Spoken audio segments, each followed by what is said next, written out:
Class 8 স্বাস্থ্য সুরক্ষা। আজকে পূর্ব পৃষ্ঠা 19 থেকে পৃষ্ঠা 22। পৃষ্ঠা 19। নষ্ট বা পচে যাওয়া খাবার থেকে মিথেন গ্যাস উৎপন্ন হয়, যা আমাদের পৃথিবীর তাপমাত্রা বাড়াতে ক্রমাগত সাহায্য করছে। খাদ্য অপচয় রোধ করতে পারলে মিথেন গ্যাসের বিস্তার কমে গিয়ে পরিবেশের ভারসাম্য রক্ষা করায় গুরুত্বপূর্ণ অবদান রাখতে পারে। এবার আমরা কি কি উপায়ে খাদ্য অপচয় রোধ করতে পারি তা নিচের খাদ্য অপচয় রোধ করার উপায় ছকটিতে লিখি। খাদ্য অপচয় রোধ করার উপায়: আমরা খাবার খেয়ে জীবন ধারণ করি, খাবার ছাড়া আমরা বাঁচতে পারি না। তাই খাদ্য একটি মূল্যবান সম্পদ। আমাদের উচিত যতটা সম্ভব খাদ্য অপচয় রোধ করা। নিচে উল্লেখিত উপায়ে আমরা খাদ্য অপচয় রোধ করতে পারি: প্রয়োজন অনুযায়ী রান্না করে, পরিবারের সদস্যরা যা খেতে পছন্দ করে সেই অনুযায়ী রান্না করে। উদ্বৃত্ত খাবার ফ্রিজে সংরক্ষণ করে, ফ্রিজ না থাকলে গরম করে সংরক্ষণ করব। বেশি উদ্বৃত্ত হলে গরিবদের মাঝে বিলিয়ে দেব। পৃষ্ঠা 18। আন্তরিক প্রচেষ্টার মাধ্যমে আমরা খাদ্য অপচয় বহুলাংশে রোধ করতে পারি এবং এতে আর্থিক সাশ্রয়ের পাশাপাশি পরিবেশের দূষণ রোধ করতে পারি। নিরাপদ খাবারের অভ্যাস গঠনের সাথে সাথে সম্পূর্ণ পুষ্টিগুণ বজায় রেখে যাওয়া জরুরি। আমরা অনেক সময় স্বাস্থ্যকর পদ্ধতিতে খাবার তৈরি বা সংরক্ষণ না করার কারণে খাদ্যের সম্পূর্ণ পুষ্টিগুণ থেকে বঞ্চিত হই। অথচ একটু সচেতন হলে যে কোনো খাদ্যের পরিপূর্ণ পুষ্টি বজায় রেখে আমরা সেটা খেতে পারি। স্বাস্থ্যকর পদ্ধতিতে খাবার খাওয়া ও খাবার রান্নার কিছু উপায় হলো: লাল চাল বা ছাটা চালের ভাত খাওয়া। সাদা এবং বারংবার ছাঁটাই করা চালের দানার উপরিভাগে অবস্থিত প্রোটিন, ভিটামিন এবং মিনারেলের মতো খাদ্য উপাদানে বেশ কিছু অংশ চলে যায়। বসা ভাত এবং ভাতের মার না ফেলে রান্না করা। মার ফেলে দিলে ভাত রান্না করা হলে পানিতে দ্রবণীয় পুষ্টি উপাদান মাত্রার সাথে অপচয় হয়। বসা ভাত পদ্ধতিতে রান্না করে সকল পুষ্টি সমৃদ্ধ উপাদান ভাতের মধ্যেই থাকে। শাকসবজি আগে ধুয়ে পরে কেটে নেওয়া। শাকসবজি আগে কেটে পরে ধুয়ে নিলে এ থেকে মিনারেল জাতীয় খাদ্য গুরুত্বপূর্ণ উপাদান বেরিয়ে যায়, ফলে খাদ্যের পুষ্টিগুণ কমে যায়। মাছ, মাংস বা শাকসবজি সঠিক তাপমাত্রায় সম্পূর্ণ সিদ্ধ করে রান্না করা। এতে জীবাণু মরে যায় এবং খাদ্যের পুষ্টিগুণ বজায় থাকে। এবার আমরা দলবদ্ধভাবে নিরাপদ খাদ্য বিষয়ে কয়েকটি স্লোগান তৈরি করব। নিচে এ সংক্রান্ত কয়েকটি স্লোগান দেওয়া আছে।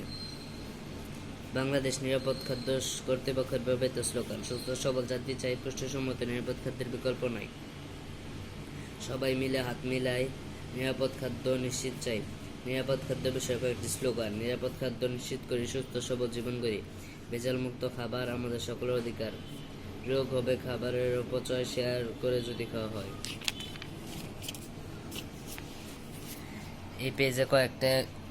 এই পেজে ছকের ফিল-আপ দেওয়া আছে।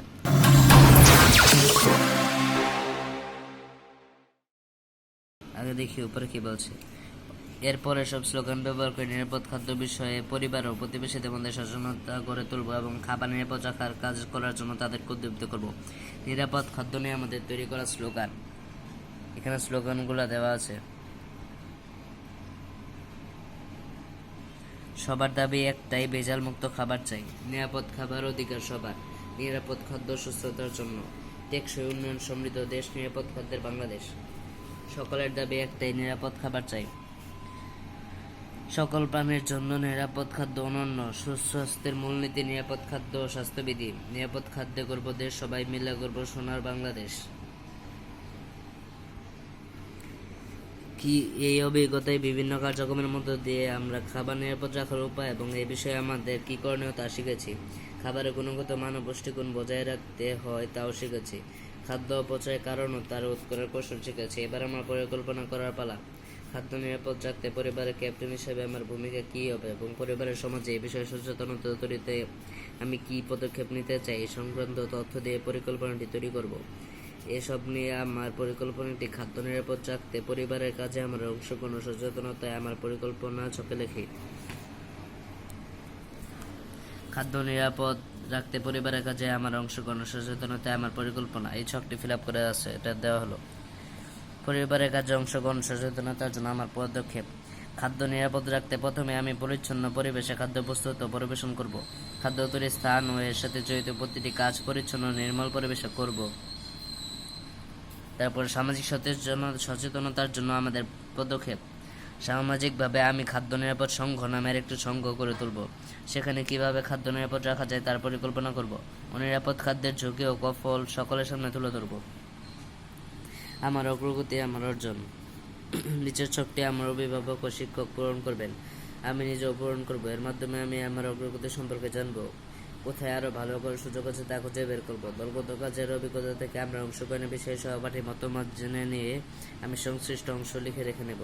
আমার অভিভাবক বইয়ে সম্পাদিত কাজ দেখে মন্তব্য লিখবেন। সমস্ত কার্যক্রম পর্যবেক্ষণ করে শিক্ষক আমাদের স্বীকৃতি দেবেন।